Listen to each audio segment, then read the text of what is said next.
नमस्कार, जनता टीवी देख रहे हैं आप और मैं हूं आपके साथ जावेद अली। हमारे खास कार्यक्रम जनता सरकार में बात करेंगे सत्ता के सिंहासन से लेकर जनता के सरोकार तक।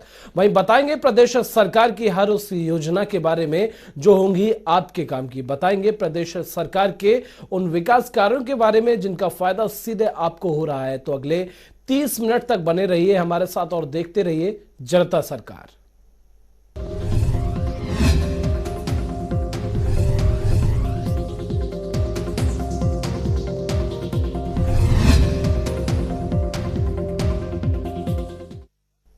तो अपने खास कार्यक्रम जनता सरकार का शुरुआत करेंगे। हरियाणा के राज्यपाल बंडारू दत्तात्रेय ने सोमवार को कोरोना बचाव के लिए भारतीय रेड क्रॉस सोसाइटी की ओर से तैयार की गई 4000 हाइजीन किट के 2 ट्रकों को रवाना किया। इस किट में साबुन, तेल, टूथपेस्ट, टूथब्रश, नेपकिन समेत सफाई से संबंधित सामग्री मौजूद थी। ये सामग्री हरियाणा के हर जिले में पहुंचेंगी। वहीं इस मौके पर राज्यपाल बंडारू दत्तात्रेय ने बताया कि कोरोना से बचाव के लिए मास्क का प्रयोग, सोशल डिस्टेंसिंग और सफाई रखना बेहद महत्वपूर्ण है। इन तीनों विषयों पर ध्यान देकर कोरोना से बचा जा सकता है। उन्होंने कहा ये सभी किटें सभी जिलों में गरीब से गरीब व्यक्ति तक पहुंचाई जानी सुनिश्चित की जाएंगी, जिससे वे लोग कोरोना बचाव से जागरूक भी होंगे।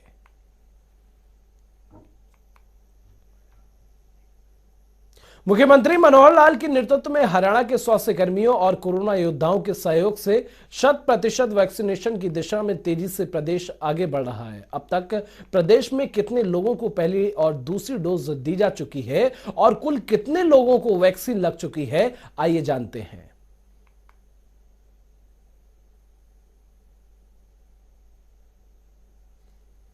तो वैक्सीन की पहली डोज 2 करोड़ 12 लाख, वैक्सीन की दूसरी डोज 1 करोड़ 58 लाख, वैक्सीन की कुल डोज 3 करोड़ 70 लाख।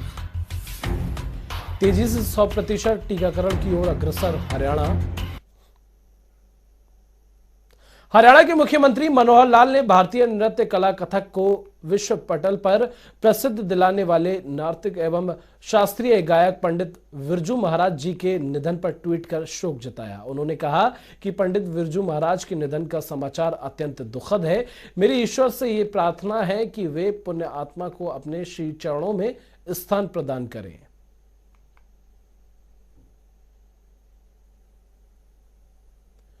तो भारतीय नृत्य कला कथक को विश्व पटल पर प्रसिद्ध दिलाने वाले नर्तक एवं शास्त्रीय गायक पंडित बिरजू महाराज जी के निधन का समाचार अत्यंत दुखद है। मेरी ईश्वर से प्रार्थना है कि वे पुण्य आत्मा को अपने श्री चरणों में स्थान प्रदान करें। ओम शांति ओम।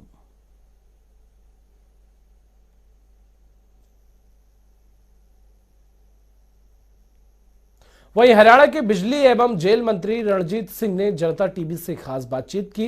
इस दौरान रणजीत सिंह ने कहा कि किसान सोलर ऊर्जा के ट्यूबवेल कनेक्शन को लेकर काफी रुचि दिखा रहे हैं और प्रदेश में पीएम कुसुम योजना के तहत काफी किसानों को सोलर ट्यूबवेल कनेक्शन दिए गए हैं और जल्द 15,000 से ज्यादा कनेक्शन और दिए जाएंगे।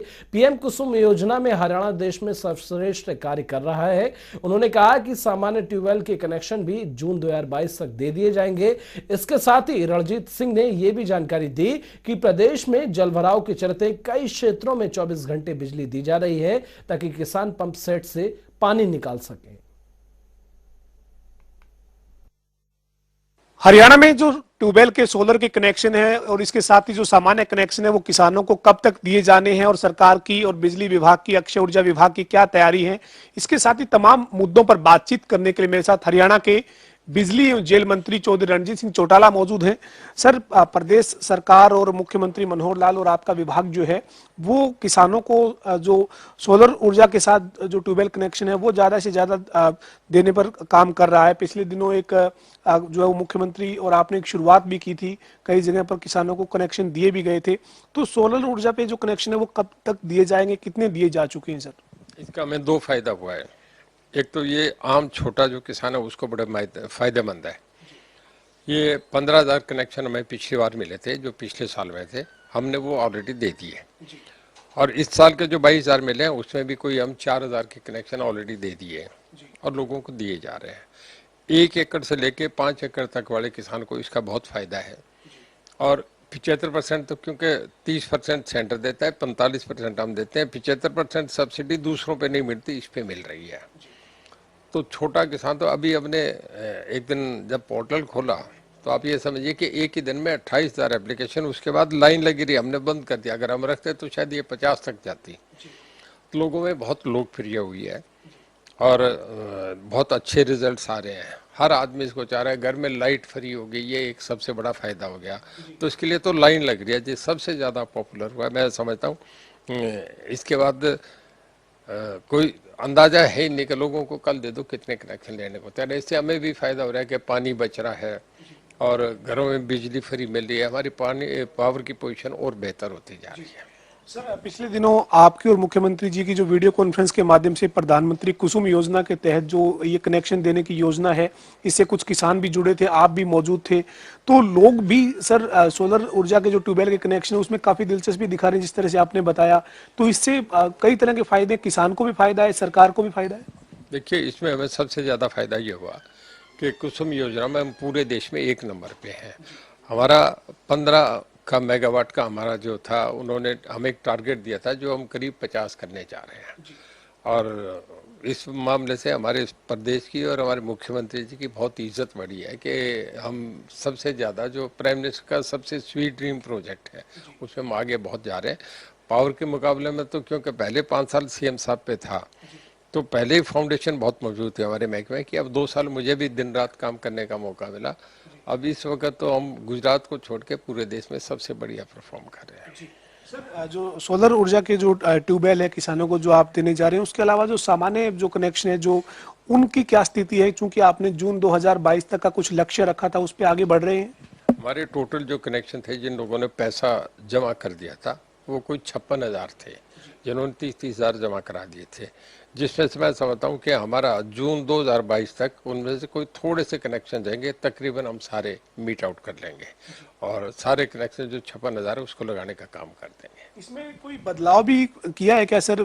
जो पहले 1 स्टार 2 स्टार 3 स्टार मोटर का या इस तरह का कोई टेक्निकल एक दिक्कत रहती थी किसानों को, अब आगे जब आप जून 2022 तक कनेक्शन दे देंगे तो उसके बाद आगे जो और लोग आवेदन करेंगे या जो भी कनेक्शन लेना चाहेंगे, सामान्य कनेक्शन, जो उनके लिए क्या नीति रहेगी सर? पहले जो अप्रूव्ड मोटर थी वो एक ही थी, ड्यूक प्लास्ट के नाम से।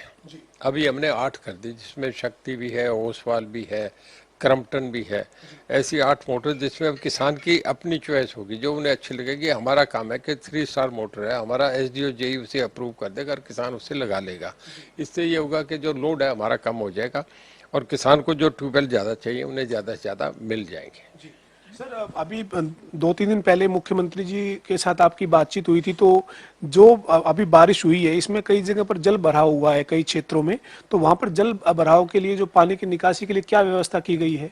हाँ, कुछ लोगों का मुझे फ़ोन आया था, यमुनानगर से मुझे फ़ोन आया, रादौर से फ़ोन आए, एक रोहतक और झज्जर में आसन गांव, इसके नज़दीक कुछ गांव से मुझे रिवाड़ी खेड़ा से फ़ोन आए। उन लोगों का कहना था कि बरसात ज़्यादा हुई है इस साल। जो अमूमन इन दिनों में जो संक्रांति पे, मकर संक्रांति पे बरसात जो होती है वो सदा से ज़्यादा हुई है। मैं पिछले 50 साल में भी इतनी नहीं हुई। तो पानी भर गया था, इस करके लोगों का आप देख रहे हैं कि यूरिया की डिमांड भी बढ़ गई एकदम सब खेतों में। पहले तो जिसके पानी लगता था वो यूरिया लेता था, अब तो सभी को एकदम यूरिया की जरूरत पड़ी। यूरिया का भी लोड बढ़ा है। उससे क्या हुआ कि किसानों के खेतों में छोटे गेहूं थे, ऊपर से पानी फिर गया। तो मैंने मुख्यमंत्री जी से बात करी तो हमारे माननीय मुख्यमंत्री जी कहने लगे कि नहीं, आप पानी इन्हें पूरी बिजली दो। तो मैंने 24 घंटे बिजली देने का कर दिया। जहां आलू की फसलें डूब गई या गेहूं की फसल डूब गई, वहां 24 घंटे बिजली दे रहे हैं कि वो पानी उठा के पंप आउट करके अपने खेत को उससे बचा लें। किसान मरना नहीं चाहिए, इस करके हमने ये फैसला करा। सर, ये जो शीत सत्र है इसमें इस बार काफी बारिश हुई है, आपको क्या लगता है कि किसानों के लिए ज्यादातर जगह तो फायदेमंद ही रही होगी? हालांकि जिस तरह से आपने बताया कुछ जगह पर पानी भरने से दिक्कत जरूर आई है, लेकिन ये इस मौसम की बारिश किसानों के लिए आप किस तरह से देखते हैं इसको? देखो, नुकसान तो हुआ, उसके लिए हमें अफसोस है, बहुत थोड़ा हुआ है। और उसके लिए भी हमारे माननीय मुख्यमंत्री जी ने कह दिया कि तुरंत डीसी को आदेश दे दिए थे कि आप गिरदावरी करें, जहाँ नुकसान हुआ है वहाँ हमें भेजो, उन्हें सरकार मुआवजा देगी। पर फायदा 90% किसानों को है, बहुत ज्यादा फायदा हुआ है। ये इस तरीके की बरसात, आप कोई पानी नहीं दे रहा, हमारे ट्यूबवेल बंद पड़े हैं, कोई बिजली भी कोई नहीं यूज हो रही, क्योंकि इतनी बरसात हो गई कि जरूरत ही नहीं है अगले 20 दिन तक। सर, हरियाणा में जो कोविड के मामले हैं ये अभी लगातार पिछले कुछ दिनों की बात करें तो 8,000, 9,000, 10,000 इस तरीके से हर रोज रिपोर्ट हो रहे हैं। सरकार ने सख्ती भी की हुई है, कई तरह की गाइडलाइन भी लागू की हुई है, लेकिन इस बीच इस तरीके के जो मामले बढ़ रहे हैं उनको आप किस तरह से देखते हैं? चूंकि हालांकि वैक्सीनेशन के मामले में हरियाणा ने काफी शानदार काम किया है, केंद्र सरकार ने भी तारीफ की है, करीब 4.25 करोड़ लोगों को डोज लग चुकी है, जिसमें पहली डोज दूसरी डोज मिला के ये 4.25 करोड़ लोग बनते हैं। तो आप कैसे देखते हैं इस पूरी स्थिति को? कल मैं टीवी में देख रहा था कि हिंदुस्तान में 100 करोड़ से ऊपर लोगों को, अमेरिका में 37 करोड़ है, इंग्लैंड में जाके मेरे ख्याल में और कुछ कम हो जाती है, 14 करोड़ कुछ है। हमारे यहाँ हरियाणा में भी सब लोगों को, आप समझे कि 90% लोगों को दोनों डोज लग गई, इसी करके हम बचे हुए हैं। अब के जो कोविड, एक तो दो जो पहले लहर आई उससे लोगों को बहुत एक्सपीरियंस मिल गया, लोग बहुत समझ के, पब्लिक को भी बहुत इसका नॉलेज हो गया, और डॉक्टर्स भी, हमें ऑक्सीजन के मामले में हम बड़े अब के एकदम कॉन्फिडेंट है कि हमें कहीं भी आज तक नहीं, हमने अपनी इतनी मैन्युफैक्चर कर ली। अब तो अगर कोई दूसरा भी मांगेगा तो उसे देने की स्थिति में है। दूसरा, लोग बड़े समझदार हो गए, हर लोग अपने आप को कंटेन कर रहे हैं। हालांकि टीवी पे शाम को देखते हैं तो ये लगता है कि कोरोना है, पर दिन में लोग अपने सामान्य जीवन जी रहे हैं, इतना आपके डेडली नहीं है। आया है कुछ केसेज में 3 दिन बाद, 4 दिन बाद लोग अपने आप को क्वारंटाइन घर में कर लेते हैं, ठीक हो गया। हमारे जेलों में भी देखे ना जी, नहीं आया, बहुत थोड़े केसेज आए हैं, 2 दर्जन केसेज आए हैं, और वो भी वो हैं जो बाहर से आए हैं, हमारे जेल में अब तक नहीं है। तो इसका इतना ज़्यादा नहीं है, पर थोड़ा ये है कि लोगों को सावधान तो रहना चाहिए, क्योंकि इसे लाइटली नहीं लेना चाहिए। कुछ सरकार ने थोड़े स्टेप्स भी हैं, लॉकडाउन तो नहीं करे, पर शाम को 6 बजे के बाद थोड़ा सा लोग अपने आप को संभाल के रखें, कम बाहर जाए, मूवमेंट कम हो। वैसे बहुत ठीक पोजीशन में है। सर, एक मेरा राजनीतिक सवाल है। अभी 5 राज्यों में जिस तरीके से चुनाव की सरगर्मियां तेज हो चुकी है, लेकिन उत्तर प्रदेश को लेकर आपका राजनीतिक अनुभव है बहुत लंबा चौड़ा। सर, आप क्या स्थिति देखते हैं? चूंकि जिस तरीके से बीजेपी के मंत्री विधायक समाजवादी पार्टी को ज्वाइन कर रहे हैं, जिस तरीके की एक भगदड़ बीजेपी में उत्तर प्रदेश में देखने को मिल रही है, उसको लेकर आपका क्या आंकलन है? सर, राजनीतिक तौर पर आप क्या कैसे देखते हैं इसको? आप जानते हैं कि जब भी कहीं टेररिज्म आता है, गुंडागर्दी आती है, तो लोग वहाँ से पीसफुली स्टेट में जाना, कभी गुजरात में लोग जाते थे। हरियाणा का बहुत पीसफुल एटमॉस्फेयर है, पर कभी उत्तर प्रदेश में लोनी वगैरह का इलाका ये बहुत बदनाम था, गाजियाबाद से ऊपर का, और यहाँ फिरौती वगैरह इस तरीके की बातें होती थी, लोग डरते थे, कोई आदमी यूपी में जाना नहीं चाहता था, कोई इन्वेस्ट नहीं करना चाहता। पिछले 5 साल में जो योगी आदित्यनाथ जी ने वहाँ करा, उसके बाद एक बहुत स्ट्रॉन्ग एडमिनिस्ट्रेटर साबित हुए हैं। मैं समझता हूँ कि चीफ मिनिस्टर में उनकी, अब आप पूरे देश में जब चुनाव हो रहे थे, आंध्रा में अगर मोदी जी के बाद, अमित शाह जी के बाद किसी को सबसे ज़्यादा स्टार कंपेनर माना तो योगी आदित्यनाथ को। बहुत अच्छे एडमिनिस्ट्रेटर हैं, एक मॉडल बन गए हैं, और लोग चाह रहे हैं कि, आम लोग चाहते हैं कि हम पीसफुली रहें। पंजाब में जब डिस्टर्बेंस आई तो लोगों ने वहाँ से इंडस्ट्री उठा के, कोई दिल्ली में चला गया, कोई हरियाणा में चला गया। तो आम आदमी ये चाहता है कि हम पीसफुली लिविंग हो। लोग भूल नहीं सकते जो मुलायम सिंह यादव का ज़माना था, जिस वक्त कुछ समुदाय के लोग गुंडागर्दी करते थे, फिरौतियाँ होती थी, गाड़ियों पे यादव लिखा होता था। तो लोग अब चाह रहे हैं कि हमें 5 साल बहुत तरीके से, बहुत इज्जत से, बहुत अमन चैन में लोग बसे। तो मेरा ये मानना है कि अल्टीमेटली लोगों की लास्ट चॉइस ही आती है, और उसी पे वोट पड़ते हैं। और मुझे लगना है कि योगी आदित्यनाथ एक अचंबा होगा, स्वीप करेंगे। तो आपको लगता है कि योगी आदित्यनाथ का जो नेतृत्व पिछले 5 साल का है, उसकी बदौलत एक बार फिर बीजेपी वहां चमत्कार करेगी? देखिए, कभी इसको शीला दीक्षित को लोगों ने मॉडल मान के 15 साल, बाकी जगह कांग्रेस हारी पर दिल्ली में दिया था, एक अच्छे एडमिनिस्ट्रेटर के नाते दिया था। वही बात योगी आदित्यनाथ की है। अब उसके बाद दिल्ली में कांग्रेस आई नहीं, खत्म होगी। योगी आदित्यनाथ बहुत बढ़िया एडमिनिस्ट्रेटर हैं, बहुत स्ट्रॉन्ग एडमिनिस्ट्रेटर हैं, जो कह देते हैं वो पूरा होता है, तो वो उनका चल रहा है, बहुत बढ़िया चल रहा है। बहुत शुरू से बातचीत करने के लिए।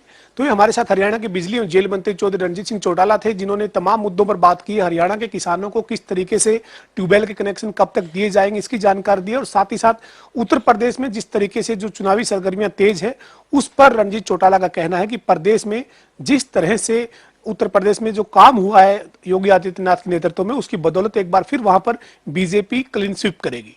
वीडियो जर्नलिस्ट विजेंद्र सिंह के साथ पवन सिंह, जनता टीवी, चंडीगढ़। और हरियाणा के गृह, स्वास्थ्य एवं आयुष मंत्री अनिल विज ने बताया कि स्वतंत्रता दिवस की 75वीं वर्षगांठ के उपलक्ष्य में मनाए जा रहे आजादी का अमृत महोत्सव के तहत आयोजित किए जा रहे 75 करोड़ सूर्य नमस्कार कार्यक्रम में हरियाणा पुलिस के जवानों, अधिकारियों सहित स्वास्थ्य विभाग की आशा वर्कर भी भाग लेंगी। वहीं अनिल विज ने कहा कि शिक्षा विभाग और आयुष विभाग के कर्मियों को इस संबंध में प्रशिक्षण दिया जा चुका है और अब पुलिस के कर्मचारियों समेत आशा वर्करों को इसमें शामिल किया जाएगा। इसमें इन्हें 3 दिन का प्रशिक्षण योग, आयोग और प्रशिक्षुओं के माध्यम से दिया जाएगा।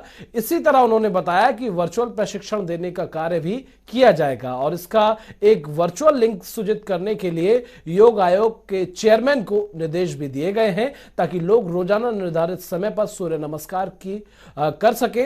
वहीं उन्होंने बताया कि यह कार्यक्रम पिछले 3 जनवरी को शुरू हुआ है और आगामी 20 फरवरी तक जारी रहेगा, जिसमें से 21 दिनों तक सूर्य नमस्कार किया जाएगा। उन्होंने बताया कि आने वाली 26 जनवरी को व्यापक स्तर पर देश भर में सूर्य नमस्कार किया जाएगा और इसी कड़ी में सीबीएसई मान्यता प्राप्त सभी स्कूल इसमें भाग लेंगे। इसी तरह आगामी 7 फरवरी को सूर्य नमस्कार के मामले में विश्व रिकॉर्ड बनाने का काम किया जाएगा और 12 फरवरी को 75 करोड़ सूर्य नमस्कार पूरे किए जाएंगे और 20 फरवरी को इस कार्यक्रम को समापन होगा। हरियाणा के स्वास्थ्य मंत्री अनिल विज ने बताया कि वैक्सीनेशन को लेकर किसी को वादे नहीं किया जा सकता, लेकिन कोरोना संक्रमण के खिलाफ लड़ाई में सबसे मजबूत हथियार मानी गई, इसीलिए वैक्सीन को लगवाने के लिए अनुरोध किया जा सकता है। वहीं स्वास्थ्य मंत्री अनिल विज ने लोगों से अपील करते हुए कहा कि ज्यादा से ज्यादा लोग वैक्सीन लगवाएं। इसके साथ ही अनिल विज ने कहा कि जहां जहां जरूरत पड़ रही है वहां वहां कड़े कदम उठाए जा रहे हैं और भविष्य में अगर जरूरत पड़ी तो सख्ती और भी बढ़ाई जा सकती है।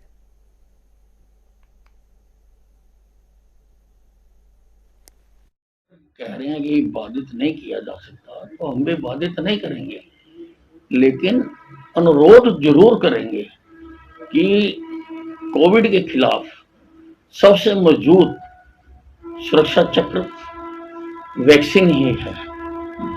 तो सब माँ बाप अपने बच्चों की वैक्सीनेशन करवाएं, इसका हम अनुरोध जरूर करें। समय समय पर जहाँ पर जिस जिस जिले में हमें जरूरत पड़ रही है हम वहाँ पर पाबंदियां लगा रहे हैं, लगा भी सकते हैं।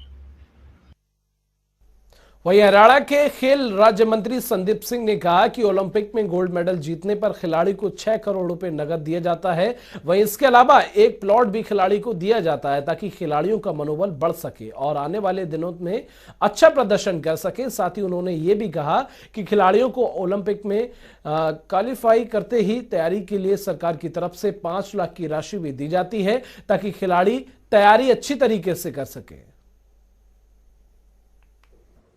स्पोर्ट्स ਦੇ ਵਿੱਚ ਜਦੋਂ ਅਸੀਂ ਕਿਸੇ ਪਲੇਅਰ ਨੂੰ ਅੱਗੇ ਭੇਜਦੇ ਆ ਤੇ ਉਹਦੀ ਤਿਆਰੀ ਲਈ ਖਰਚਾ ਵੀ ਹੁੰਦਾ ਹੈ। ਹਰਿਆਣਾ ਨੇ ਪਹਿਲੀ ਵਾਰੀ ਹਰਿਆਣੇ ਦੇ ਵਿੱਚ ਇਹ ਹੋਇਆ ਕਿ ਪਲੇਅਰ ਨੂੰ 올림픽 ਜਾਣ ਤੋਂ ਪਹਿਲਾਂ ਉਹਦੀ ਤਿਆਰੀ ਦੇ ਪੈਸੇ ਦਿੱਤੇ ਨੇ 5 ਲੱਖ ਰੁਪਏ ਤੇ ਉਹਦਾ ਰਿਜ਼ਲਟ ਤੁਸੀਂ ਦੇਖ ਸਕਦੇ ਹੋ ਕਿ ਉਹਨਾਂ ਦੇ ਖਾਤੇ ਦੇ ਵਿੱਚ ਮੈਂ ਰੈਗੂਲਰ ਉਹਨਾਂ ਦੇ ਟੱਚ ਸੀ ਪਲੇਅਰਾਂ ਦੇ। ਕੋਵਿਡ ਦਾ ਟਾਈਮ ਵੀ ਸੀ, ਕੋਵਿਡ ਦੇ ਵਿੱਚ ਉਹਨਾਂ ਨੂੰ ਸਾਡੀ ਸਟੇਟ ਵੱਲੋਂ ਕੀ ਤਿਆਰੀ ਲਈ ਸੁਵਿਧਾਵਾਂ ਚਾਹੀਦੀਆਂ ਸੀ ਉਹ ਵੀ ਦਿੱਤੀਆਂ ਉਹਨਾਂ ਦੀ, ਕਿਉਂਕਿ ਪਲੇਅਰ ਨੂੰ ਕੀ ਆ, ਪਲੇਅਰ ਨੂੰ ਡਾਈਟ ਮਿਲਦੀ ਆ ਨੈਸ਼ਨਲ ਕੈਂਪਸ ਦੇ ਵਿੱਚ, ਆਪਣਾ ਉਹ ਟਰੈਵਲ ਨੈਸ਼ਨਲ ਟੀਮ ਵੱਲੋਂ ਕਰਦੇ ਨੇ, ਉਹਨਾਂ ਨੂੰ ਇਕਵਿਪਮੈਂਟ ਸੈਂਟਰ ਗਵਰਨਮੈਂਟ ਵੱਲੋਂ ਮਿਲਦੀ ਆ। ਬਟ ਸਟੇਟ ਗਵਰਨਮੈਂਟ ਕੀ ਕਰ ਸਕਦੀ ਹੈ? ਕਈ ਐਜ਼ ਅ ਪਲੇਅਰ, ਮੈਂ ਪਲੇਅਰ ਰਿਹਾ, ਮੈਂ ਲਗਭਗ 12-13 ਸਾਲ ਕੰਟਰੀ ਨੂੰ ਰਿਪਰੈਜ਼ੈਂਟ ਕੀਤਾ ਆ। ਐਜ਼ ਅ ਪਲੇਅਰ ਬਹੁਤ ਛੋਟੀ ਛੋਟੀ ਚੀਜ਼ਾਂ ਹੁੰਦੀਆਂ ਨੇ ਜਿਹੜੀਆਂ ਲੋੜ ਪੈਂਦੀਆਂ ਨੇ, ਉਹਨਾਂ ਨੂੰ ਕਵਰ ਕਰਨ ਲਈ ਅਸੀਂ ਇਹ 5 ਲੱਖ ਰੁਪਏ ਐਡਵਾਂਸ ਦੇ ਵਿੱਚ 올림픽 ਵਾਲੇ ਪਲੇਅਰਾਂ ਨੂੰ ਦਿੱਤਾ ਜਿਨ੍ਹਾਂ ਦੀ 올림픽 ਕੁਆਲੀਫਾਈ ਕਰ ਚੁੱਕੇ ਸੀ। ਉਸ ਤੋਂ ਬਾਅਦ ਉਹਦਾ ਰਿਜ਼ਲਟ ਇਹ ਆਇਆ ਕਿ ਪੂਰੇ ਇੰਡੀਆ ਦੇ ਵਿੱਚ ਅਗਰ ਅਸੀਂ ਕਈ ਸਟੇਟ ਐਵੇਂ ਦੇ ਨੇ ਜਿਹੜੇ ਹਰਿਆਣਾ ਦੀ ਪਾਲਿਸੀ ਨੂੰ ਕਾਪੀ ਕਰਨਾ ਚਾਹੁੰਦੇ ਨੇ, ਆਊਟਸਟੈਂਡਿੰਗ ਸਪੋਰਟਸ ਪਰਸਨ ਪਾਲਿਸੀ ਦੇ ਤਹਿਤ ਅਸੀਂ 550 ਜਿਹੜੇ ਪਲੇਅਰ ਨੇ ਉਹਨਾਂ ਦੀ ਇੱਕ ਅੱਡ ਕਾਡਰ ਕੀਤਾ ਜਿਹੜਾ ਕਿ ਸਪੋਰਟਸ ਦੇ ਵਿੱਚ ਜੌਬਸ ਲੈਣਗੇ।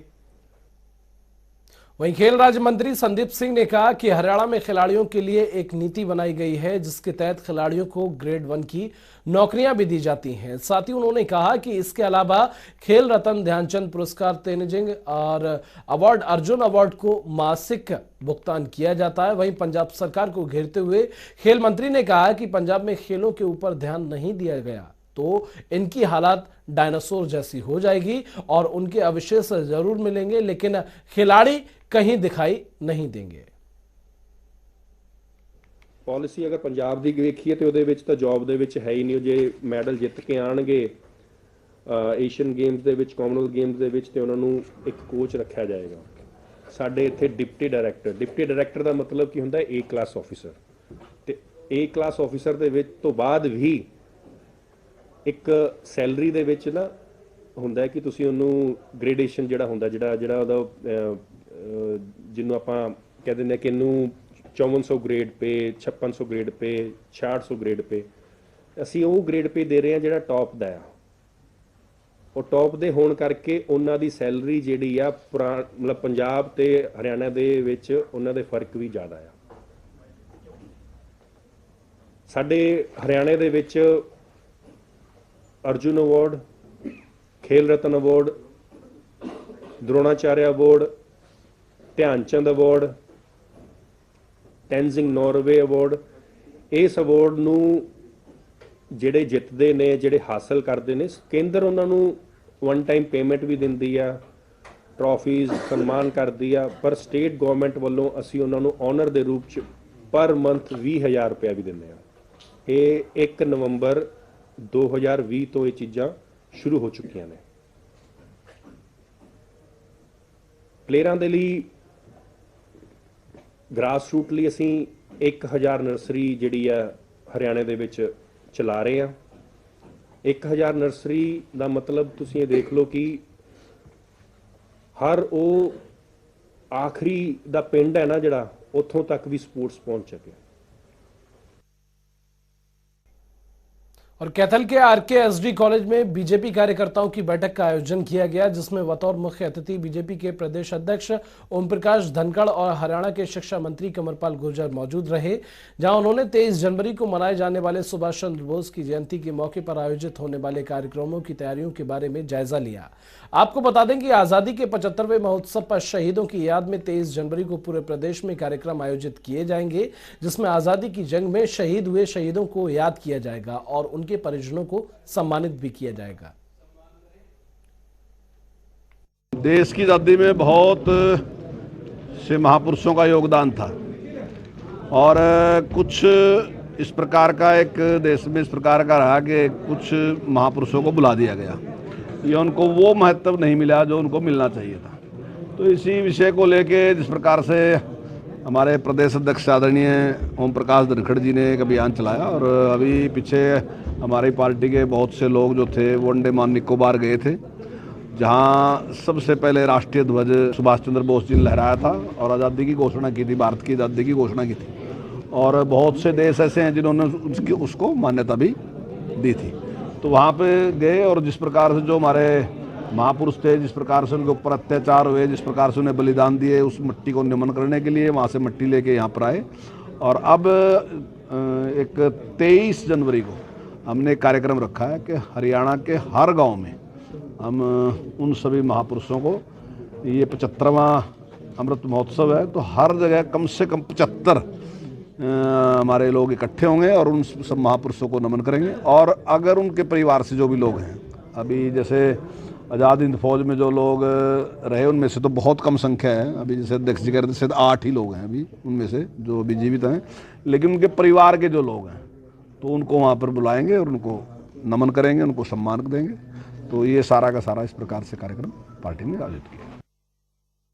वहीं आज नांगल चौधरी के विधायक डॉक्टर अवैध सिंह यादव थानबास गांव के खेल ग्राउंड का शिलान्यास करने पहुंचे, जहां ग्रामीणों ने उनको फूल माला और पगड़ी पहनाकर भव्य स्वागत किया। विधायक डॉक्टर अभय सिंह ने खेल स्टेडियम के लिए 14 लाख की ग्रांट देकर युवाओं का हौसला बढ़ाया। साथ ही गांव के स्कूल को जल्द अपग्रेड करवाने और पशु अस्पताल खुलवाने का भी आश्वासन दिया, जो कि ग्रामीणों के लिए एक बड़ी सौगात से कम नहीं है। वहीं विधायक ने ग्रामीणों को गांव में जिम सेंटर और एक बड़ा हॉल बनवाने का भी वादा करते हुए कहा है कि इस विकास कार्य से आस पड़ोस के दर्जनों गांव के युवाओं को फायदा मिलेगा, जिससे यहां के युवा खिलाड़ी भी बाहर निकलेंगे और सेना की तैयारी भी कर सकेंगे।